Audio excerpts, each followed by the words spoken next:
Donald Trump held another event, this time in Nevada, and when I play one of the clips for you, you're not even gonna believe your ears, okay? It's so stunning, and it led to something that's trending on Twitter that I'll read for you in just a little bit.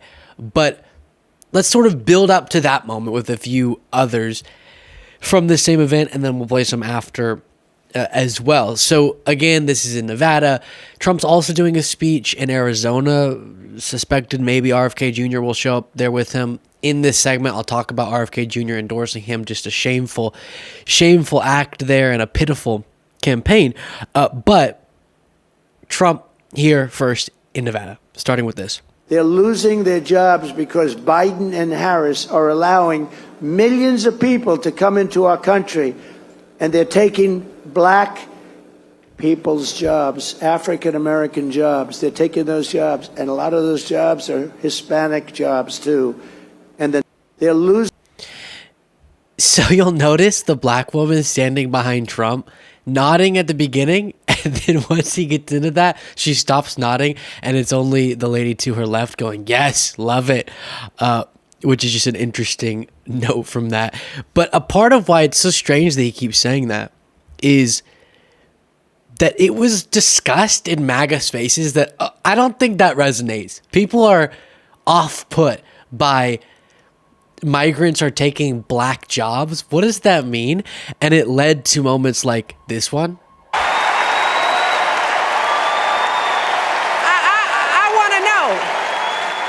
want to know.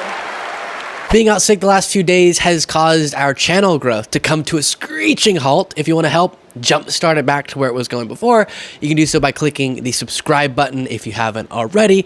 Easy, free, but makes all the difference. Back to the video. Who's going to tell him that the job he's currently seeking might just be one of those black jobs?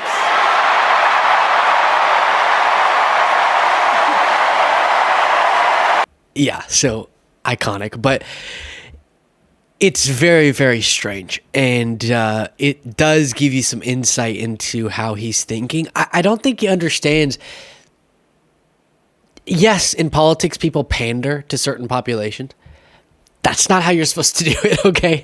That's not accomplishing your mission. It's kind of doing the opposite. And then last thing before the super notable moment from the speech, you do have him upset with how Kamala started her appearance at the Democratic National Convention. And she mentioned thank you about 50 times. Did you see the beginning? Thank you, thank you, thank you, thank you, thank you, thank you, thank you, thank you, thank you, thank you, thank you, thank you, thank you. I said, what the hell is wrong with her? But yeah, what did Ron DeSanctimonious, what he used to say about Trump when he was campaigning against him before he bent the knee and supports Trump again? Trump has lost his fastball or something. We shouldn't downplay all of Trump's flaws before, but one thing you can't deny is that he had political instincts. That's how he got as far as he did. Often those instincts would lead him to try to resonate with the worst of people's values, but he had political instincts. It seems, whether it be in his old age, whether it be under the stress of his time in politics, it seems he's lost some of that, because attacking her over saying thank you over and over because the crowd was roaring so passionately for her, they wouldn't stop cheering, and the only thing you can do when a crowd's cheering like that is going, thank you, okay, thank you, thank you, thank you, thank you, and she was doing it perfectly fine, is just not an effective criticism. It's not. It makes him come off wild. Now, you have Trump so panicked, so desperate, seeing his chances of winning slipping away, and he's thinking to himself, what if I just totally gaslight people? very good on, I'm very strong on women's reproductive rights. What? I'm very strong on women's reproductive rights. No one in the history of this country has been as damaging, one single person, as damaging to reproductive rights as Donald J. Trump. The justices he got onto the Supreme Court with the explicit intention of them overturning Roe v. Wade, and you dare to say you're for women's reproductive rights? Oh my goodness, here's the full clip, then I'll show you what he posts on Truth Social aligned with this. Very good. I'm very strong on women's reproductive rights.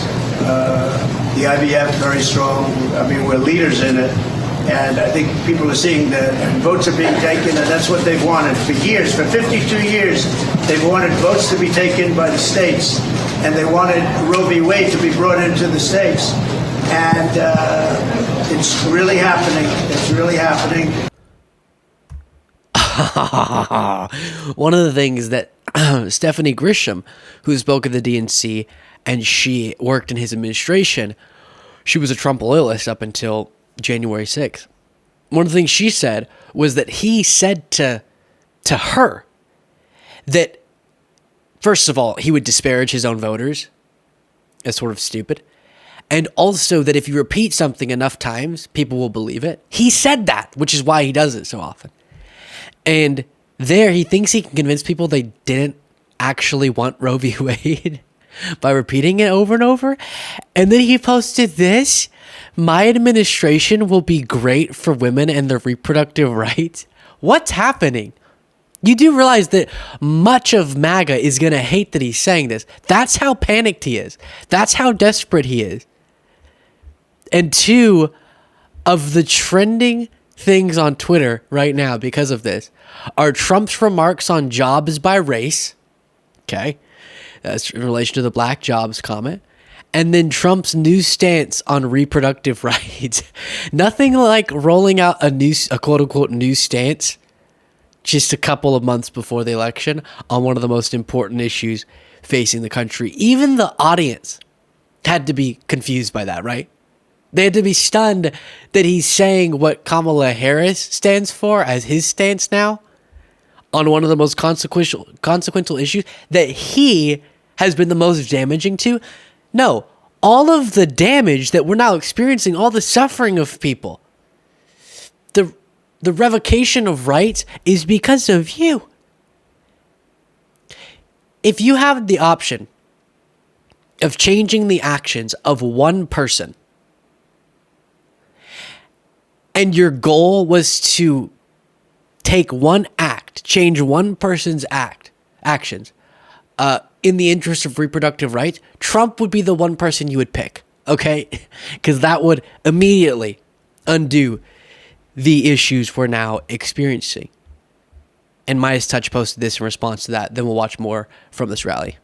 I was proudly the person responsible for the ending of Roe v. Wade. I was raped by my stepfather after years of sexual abuse. At age 12, I took my first pregnancy test, and it was positive. That was the first time I was ever told, you have options. I can't imagine not having a choice. But today, that's the reality for many women and girls across the country because of Donald Trump's abortion bans. And in many ways, it's a beautiful thing to watch. He calls it a beautiful thing. What is so beautiful about a child having to carry her parents' child? Ours is a fight for the future, and it is a fight for freedom. Like the freedom of a woman to make decisions about her own body and not have her government telling her what to do. We will move forward. Yeah. So maybe that, seeing Kamala Harris say stuff to that effect, is why Trump is now posting. This is crazy. If you know anything about American politics, you would just see this. What? My administration will be great for women and their reproductive rights? Huh? You know, Stephanie Grisham, again, as I told you, indicated Trump thinks very low of his followers. Well, he has to think very low of all Americans to think anyone's going to buy that nonsense. Continuing forward. We are going to let you keep 100% of your tip income and not be harassed. And just so you understand, the other side, Kamala, have you ever heard of her? Kamala? Nobody ever heard of her before. She lost in the first round. No one ever heard of her before. Very strange thing to say, given that even before becoming the presidential nominee, she's been one of the most famous people in the world. Then a really interesting question was asked to Trump, and I don't know why, so don't ask, okay? I don't know why this camera is behind people where you can barely see Trump. It's a very strange angle for Real America's Voice, but this is where the clip is coming from. And someone asks, it seems that Kamala Harris becoming the nominee is getting under your skin. Is that true? Of the race, there's a widespread perception that Kamala Harris replacing Joe Biden on the Democratic ticket has thrown you off your game, gotten under your skin. What do you say to that? No, I think we're doing great. I think we're leading. We just had a Rasmussen poll. We're up by 5. We're doing, I think, very well. What is unfair is that it's unfair to him, but it's also unfair to me. I was leading by 17 or 18 points after the debate, and they said, No. Okay, the debate did hurt Biden. He was not down to Trump by 17 or 18 points. It wouldn't have taken him that long to drop out of the race if that were true. He's going to lose. And they went and told him, you're going to lose. We want to replace you. Crazy Nancy Pelosi went in with a group, with Obama and with others. But they went in with a group and they said, we want you out. And they took him out. And it was a bad thing to do. But also unfair to me. I spent $100 million fighting against the man that won in their party. And we had a debate. And the debate was good for me. It wasn't good for him. And then all of a sudden they take him out and they put somebody new in that never got a vote. She didn't get a single vote. He got 14 million votes. She got none. He's so desperate.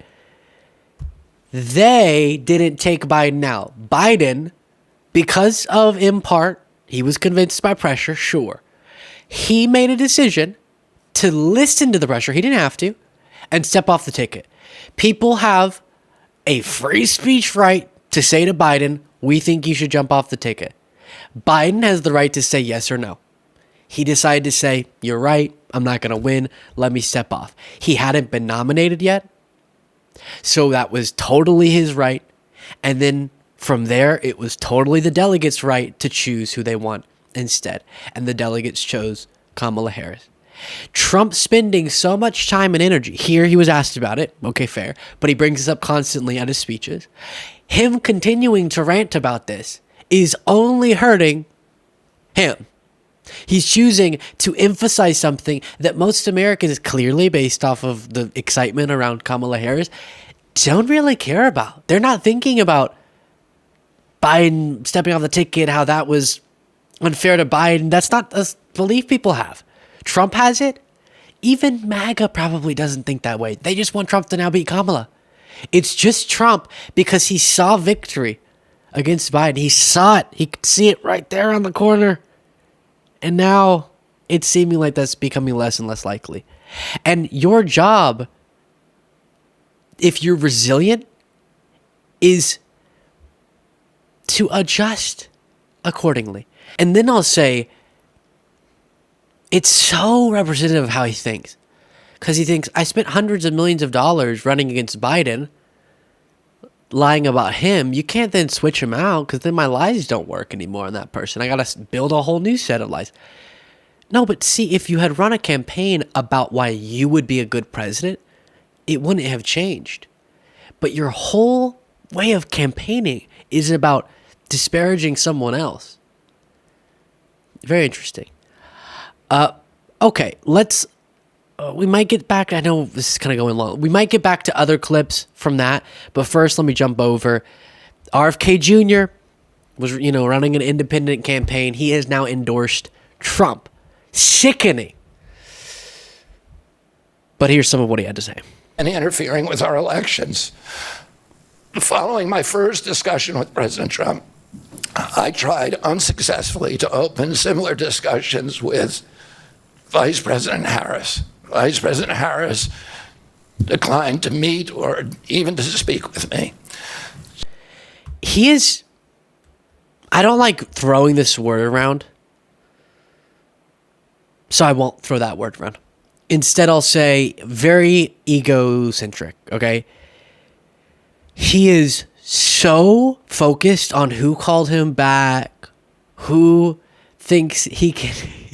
He said this. In an honest system, I believe that I would have won the election. You wouldn't have, okay? He's talking about the Democratic primary, I think. No, you wouldn't have. Oh, gosh, that's just brutal. But you get the point. We don't need to watch a bunch of him. He just came out to announce, oh, we still disagree on a lot of stuff, but I'm supporting Trump's campaign because we're going to be a unity campaign.